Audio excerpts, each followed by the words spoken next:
Welcome to 1850 Main Street, a place where friends get together and talk about their country and hope for a brighter future. Today, Rob Walgate and Alan C. Duncan from the Public Square are joined by David Zanotti, the CEO of the American Policy Roundtable. What all happened in day one of the Democratic National Convention in Chicago? We're breaking it down for you today at 1850 Main Street. So is this a sense of obligation, or is it like jumping off the high dive and there's no water in the pool? I'm not exactly sure. But it seems that part of the concept of 1850 Main Street is that it's just like walking into a tavern or a pub and saying, did you see what I saw? Did you hear what I heard? Were you watching last night and the opening convention day for the Democrats? Now, so that's kind of the conduct by which we come in here today to talk. Now, that, of course, sets up expectations on the part of everyone that's overhearing this conversation, and then the whole thing begins. So let's throw a disclaimer up. In some ways, I candidly admit that for 40 years now, for 45 years as an organization, and me for longer than that in service in this arena, I probably have cared too much. I feel that this stuff is deadly serious, and I worry about my kids and my grandkids, and I also worry about the legacy of this amazing experiment called America.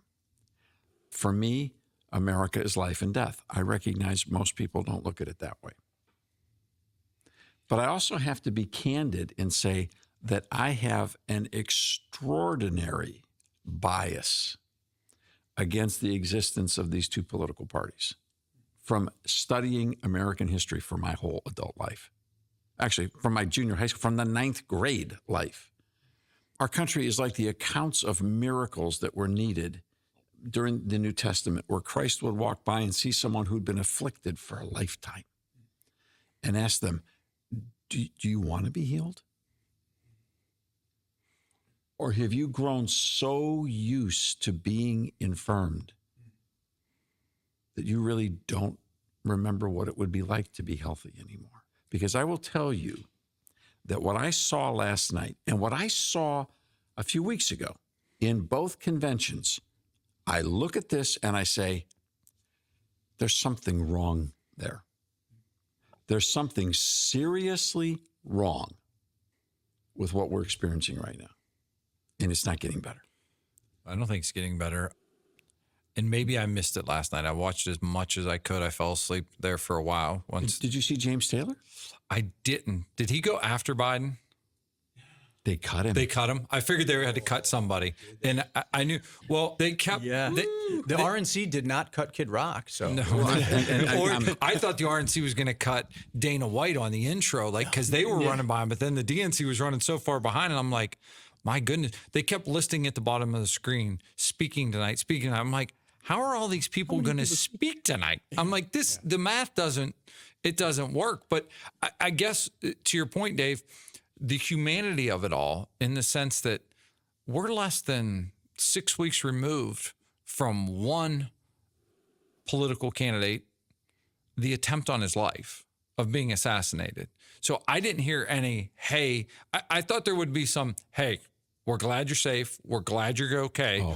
Our party's going to be better in office than you, but we're glad. And the fact you don't hear that, I'm like, man. Oh, just wait. Oh, I know. Just wait. Yeah, I know you've had three thoughts that we've already walked right past. Okay, in the realm of body language, people are going to go like, "Wow, he's just talking right through him." No. I see it leaping out of your eyes. The only thing I was going to say is not some profound insight, but just the concept of a rally, or let's get everybody in the room holding the sign, and RNC or DNC, they just leave me cold. It doesn't do a lot for me. It creeps me out. Yeah, even in football, we'd be ready to get out there and face the other team, and you could tell the coach was like turning it on now. Now it's pep talk time. Anytime I can see you giving me the pep talk, I'm cold. Don't try to rally me. If you're genuinely inspiring, then I'll be inspired, but not if you're just turning it on. And I feel like that's what the RNC and the DNC, they're both turn on the pep talk, and here we go. It's just boring. Speaking of turning it on, I think the one moment that was clear last night was when Jamie Raskin, when the teleprompter went out on Jamie Raskin, and he froze talking about Article 2 of the Constitution, and it wasn't going, and he's like staring and looking ahead. And I'm like, that shows it's so much acting and reading and emoting what you see. That'd be tough. I mean, it would even if you were following along, it'd be tough. It'd be very tough. Super scripting. Okay, so you spent a lot of time in basketball arenas. All right, and this is basically a basketball arena where they're in. Yeah, how come it looked like there were 100,000 people there? Did you notice the camera angles and the lighting and the way they set it up? They did a great job. The job. production was the number of signs. The number of signs. Everybody got the signs sign per square inch. Amazing. And they all had the same one. They were they on flipped cue. at the right well, here's moment. one thing Where about was the cheerleader orchestrating? Here's one thing about the arena aspect of it that all these arenas do now is they have. I know I shouldn't look at things like this, but when I see things, I'm like, man, I wonder what that cost. I wonder what it's like watching fireworks. Ooh, how do you turn an arena blue, right? That's they use the he wants to know how much it costs. the curtains to close off the upper deck. They do it at all these arenas now. Yeah, do it for concerts. So, they do it for concerts. If they haven't sold in the upper deck, they don't sell tickets up there. They'll use curtains. I don't know how much curtains they used last night, but I'm sure they used some. Who produced this? Do we know who's the producer? Yeah, it's in there somewhere. I think I've been looking. I couldn't find the actual director. But they're doing a really nice job. Their production value. They're over time. Here's the thing. Yeah, over time. But here's the thing. Like, did you see the walkout on Rob Reiner? Rob Reiner comes during one of the breaks or something. Here comes Rob Reiner walking out from the. Okay, so if they've got Rob Reiner in the seats, what do you think who's producing it? Doing the producing? Yeah. Speaking of the people that walking out and gave speeches, I did listen to AOC's speech. And you were a braver man than me. I'm sorry. Here's what I said. I don't have enough brain cells left. Well, I was cutting watermelon. Cutting veggies and fruit has been like therapy for me. If I want to watch something that I have to get through, that's my go-to. Peppers, watermelon. But you have a knife in your own hand. Pomegranate. I do. That's a little dangerous. I said to my wife, Rachel and I, she was doing stuff, getting kids lunches. We're talking about school. And I said, if anything, her being up there speaking just shows how great the United States of America is in the sense that she's talking about being a waitress. She's talking about working in a bar. Now she's one of 435. How can she bash the system that she benefits from? I'll take you a step farther. I admire her commitment and her energy in her work. She's out there in the arena doing it. The sound of her voice makes my eyes bleed. I can't handle the sound, and her delivery, her mechanism, her attitude, and the content of what she is saying is so phenomenally shallow and fundamentally divisive and destructive. It's like spewing out just her ideas. The person is completely separate from the ideas. I admire the fact that she has the courage to be in the arena. I admire that. But what she's having to say is toxic. And her ideas. Agreed. And what other country could she go from where she was to where she is now to say what she says about the government? And so I don't care whether she's a Republican, Democrat, or independent. It's the ideas. Yeah. Well, and another idea that had me, again, she's welcome on this program, by the way. Oh, we'd love to have her. Another idea that was tough to watch, and I sat and watched some of this with my son, my 16-year-old. He was interested in I think he was interested in my commentary. He likes to see dad's blood pressure get high. Get you fired up. I think it was Representative Crockett from Texas, and she was giving a speech, and she talked about the death penalty in Texas. And in the same sentence, she said reproductive rights. And I thought no one edited her remarks to let her understand that the reproductive rights she's talking about is in essence a death sentence for some. That's what it is. Okay, let's take a second. There were people marching in the streets that day dressed up as abortion pills. Yes. There were ice cream trucks out there, sort of, but this time they're not giving out ice cream. They're giving out abortion pills so that you can take the free abortion pills and vasectomies. What political party? Look, well, here was the irony to me was jingle do you play off of that truck? I don't know, but when you not James Taylor, he got cut. Like what's the theme song from It or something? I don't know. Yeah. Joe Biden, when he spoke, if we want to jump to his remarks for a second, he quoted somebody saying, family is the beginning, the middle, the end. Basically, family's everything. That's what his dad taught him. He opened with those remarks early, and I thought that's a nice sentiment. I agree with that sentiment. But you're also the party that has, to your point, free abortion pills being handed out on the street, free vasectomies, and then like a giant statue to IUD out there. People dressing up like death pills, like pills. This is not those are not a family first movement.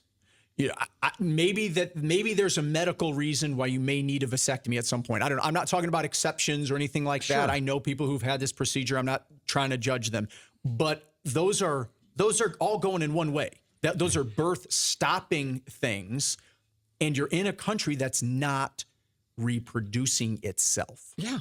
I mean, it's like if you were in the diaper business and children's toy business, would you be out there dressed like an abortion pill? Well, I got news for you, politicians. If you've got no people, you've got no country. But the interesting thing is, and I know we've only seen Monday night, but they were out there. They were outside. The Democrat Party did a good job of trying to make, and I'm using air quotes on radio, of course, make it look normal. You're on make video people. now. What's that? You're on video now. I'm on video now, so I can use air quotes. Make Yeah. it look normal. Those folks weren't on the stage. Those folks, everyone on the stage was in their suit. Everyone was dressed appropriately. And I found that to be interesting. I'm anxious to see what the rest of the week looks like. Do you want to know who and what is going to be on your ballot this November? Check out ivoters.com and enter your address and zip code. No name, no phone number, and no email address required. Find out who all the candidates are, who's endorsing them, and who's funding them. We're not bound to any political parties, candidates, or campaigns at iVoters, and we won't tell you who to vote for. You're smart enough to figure that out for yourself. What we will do is give you all the facts and none of the fanfare. Did we mention it's free?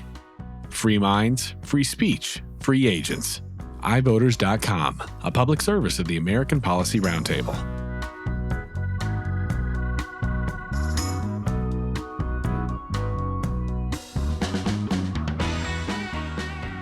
Okay, I'm burying the lead right now because the one thing I know that I've got to get out of my mind and out of my system, and I've been walking this through for hours already, and it's still morning.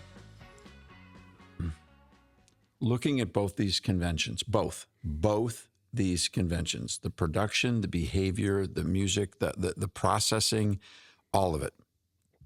These aren't political parties. These are cults.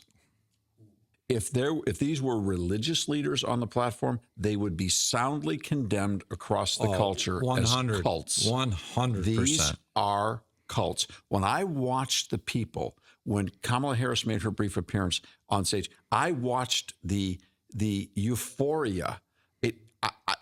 It was repulsive. It was frightening to me to see young people jumping up and down. I mean, I can understand a 13-year-old screaming over the Beatles, but Kamala Harris, what are we talking about here? That's where it starts to feel scripted for me. Do you think that was a memo went out? We talk about the production value. Really, they're doing a great job. How could it have not been a memo when she throws them the feed line on the call and response? Yeah. And what was it? The response back was "We fight." What was it? Yes. Right? Their line. Okay, their line, and remember saying "We fight." Oh, whoa! Is that like the wink and nod? Like, okay, we love everybody, we love America. No, go kick their. Okay, it felt very scripted. It kept cutting to like Tim Walz has this amazing smile that he can turn on, but it just comes across a little creepy. Because maybe his a little standard fake. face position is frown. It's very. I guess you're right. It does. It comes with age and sag. It comes a little bit with that kind of look. Take someone from a Rudolph the Red-Nosed Reindeer. That he looks like the guy that goes and like. Oh my gosh! Who's that guy? The prospector guy? You nailed it. Oh my! I can see the hat, the whole thing. Yeah, doesn't he look like that guy? Somebody's got to meme that. Come on, Jonah, put it up, buddy. Political cartoons are fair game across the historically they're valid. Okay, that's hilarious. Sure. Well, they are valid. The problem with the mainstream media is it seems like there's only one side that they're willing to go after on certain issues and things. Well, conservatives have the Babylon Bee, so I guess it all cancels out. It all comes out in the wash eventually. Okay, so here's the point. This is cultic behavior. Yeah. It is.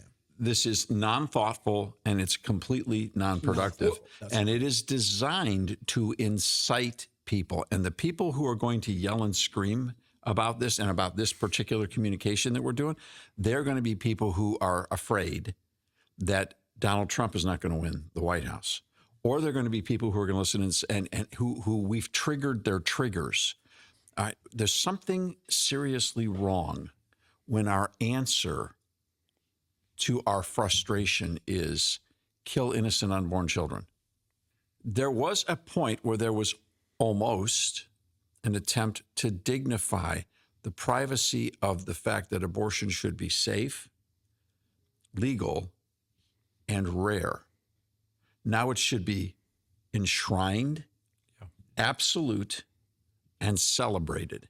We have gone way over the edge. And this is not a Republican-Democrat reality. This is a cultural reality. And that was the part that was getting me a bit fired up in the sense of when they kept calling it a Trump abortion ban. And I know we're working on a project to help people understand that better of what people those have words no actually idea mean. how desperate we'd love to start spewing the research we've been working on for the last year. It is substantive. Can we say one fact? Yeah, sure. One fact, there are more abortions taking place today Right now. than there were under Roe. What? Wait, stop. Hold it. There it is. Well, you said what? Can we put a graphic up? There are more abortions. Last year, there was over 4 million pregnancies in America, over 1 million abortions, and there were more abortions last year than under Roe versus Wade. It's because there's not an abortion ban the way they say there's an abortion ban. It's not even close. Not even remotely close. There are 9 states right now whose laws exceed Roe versus Wade. 9 states that have blown right past Roe. Because that's what it did. It returned it to the states. And the people that stood up there last night and told their stories about their and those were some emotional stories. Of course, those were the exceptions. But not only were they the exceptions, they were the exceptions in a period of time of transition. Yeah. States need time to work out the wrinkles, to get it through their departments of health, through their departments of insurance, to get it all the processing through to the doctors and to all the different people who play in this process. They have a role to play. Everything is changing, so it's going to take time. Those people got caught in the seam of the transition of it all. And they made choices. They all still are alive. They all still got the abortion that they needed.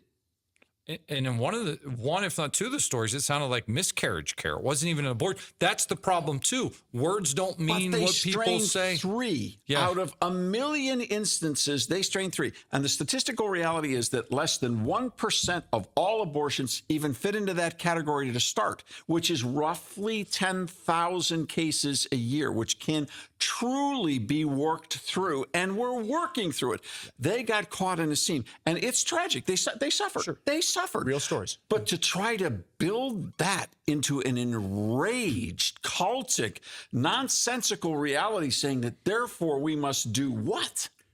This whole conversation reminds me of the Screw Tape Letters. Lewis puts these words in his demonic character's mouth. He said, one of the ways that you get people is get them running around with a fire extinguisher when there's a flood. Get them focusing on the wrong problem. Yeah. We're focusing on the wrong problem. Of course, we want women to have rights. They do have rights. God gave them to them. Exactly. Yes. But the problem in our culture isn't forced births, as people call it. We're not reproducing. We don't have enough human beings to populate the next generations. And that's not something that people want to talk about. So our problem's different. We're fighting the wrong battle with the wrong tool. And we're talking past each other. Yeah. We're talking past each other. And that was the thing where RJ was sitting with me last night as he was listening to those stories. And I went to turn and he's like, I want to hear this. And we talked and we heard the one couple from Texas. And I looked at him and I said, you just need to know there's no one in America that I know that wants to see that woman suffer the way that they're portrayed. There's no one. And he said, and he's asking questions. It was a great conversation I got to have with my son. And I got to explain to him that people were being exploited for political gain. And what they were doing was not being honest, because no one wants to, that family, thank God they're healthy and okay now. But when she had that procedure done because of the child not being alive in her, no one wants to see her suffer. No.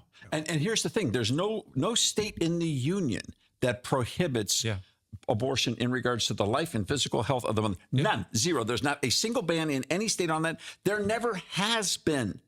There is not now. I do have to ask you, as we're talking about the convention, your thoughts on the fact that the president got pushed into the infomercial hour, and it was the middle of the night before he got out of there. Here's the irony. Joe Biden delivered one of the best speeches he's ever delivered. It was the largest applause he's ever received in his life. That was a 3-minute standing ovation to start. 4. Yeah. All right. At least that's what I heard this morning. It was 4. 3.5. Okay. Okay. And they didn't want America to hear that speech. They didn't want America to see him. There's no question about that. He should have been on at 7:00 at night. Well, unless they were trying to say, hey, he can stay up late. Well, he's still awake at this hour. No, if that was the case, they would have kept him. But what I found interesting is, the state they need more than any is Pennsylvania. And he got on stage at 11:25 in Pennsylvania. So the other irony is, I'm sorry, somebody's got to say it. 30 days ago, Joe Biden was the devil to the Democrats. They did a political hit on him. 30 days later, they stand up and give him a 3.5-minute standing ovation of, we love you, Joe, we love you, Joe, we love you, Joe. They didn't love him 35 days ago, 40 days ago. Did you hear the song, the walkout song? Your love has lifted me higher. Well, then, and we've got to stop. We'll come back. We could get into the religious overtones as well, because clearly the Democrats have got religion. I just don't know what exact religion it is. This conversation isn't over yet, so come on back next time and pull up a chair at 1850 Main Street. To help spread the word, please remember to rate, review, and subscribe wherever you get your podcasts. To find out more, visit 1850mainstreet.com. We'll see you soon.